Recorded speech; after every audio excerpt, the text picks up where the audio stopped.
Whether it's Donald or the people around him, they have figured something out. Donald Trump has spent the last 10 years spreading fear to divide us.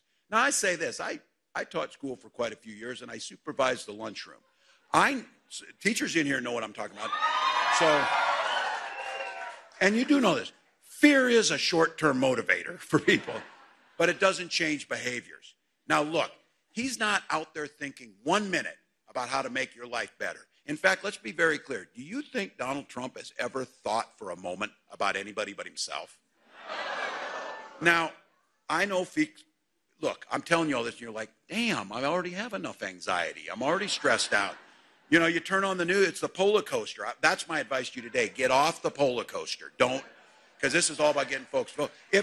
And you know, when you have anxiety about anything, the surest antidote is action on this. So in this case, you want to know how to get over that? Go vote for Kamala Harris. Go vote.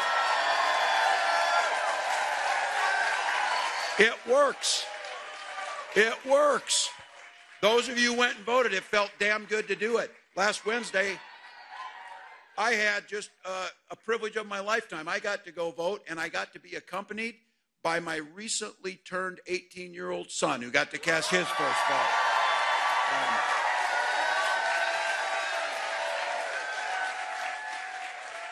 Look, here's the thing.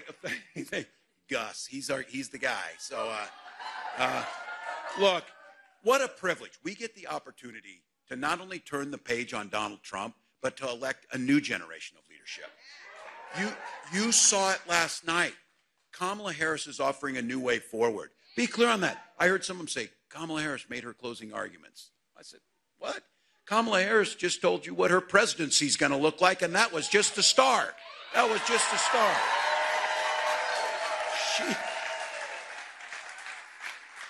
She laid out a to-do list that she's going to do as president. And right at the top, lowering costs for everyone.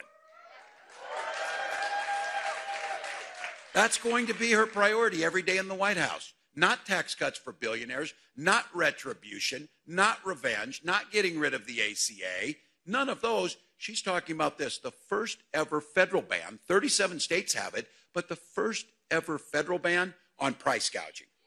Now, two quick examples of price gouging. When the hurricane hit and folks were trying to get airfare out of places like Florida and elsewhere, airline prices went through the roof. That's not capitalism or free market, that's price gouging. And I'll tell you this, grocery prices have gone up 25, 30% during that time, starting to come down a little bit now, seeing gas come down. But look, my farmers, when grocery prices were lower, my farmers were making $4 a bushel for corn. Grocery prices are up, my farmers are making $4 a bushel for corn. Somebody who's not growing the corn or doing the work is taking money out of the middle, and that's coming out of your pocket. That's what a price gouging law does. Look.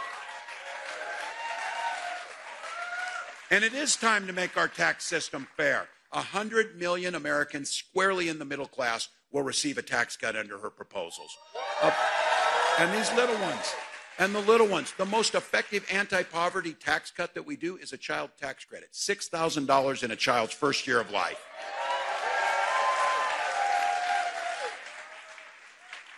Extend that cap on insulin that's $35 for seniors to everybody, to make sure it's everybody. Quick price gouging lesson, $35 bottle of insulin. Before we passed that law in Minnesota, selling for up to $800. Costs them $5 to manufacture it. That's called price gouging. We'll cap it at $35 and everybody will get life-saving insulin. That's the way it works. Now,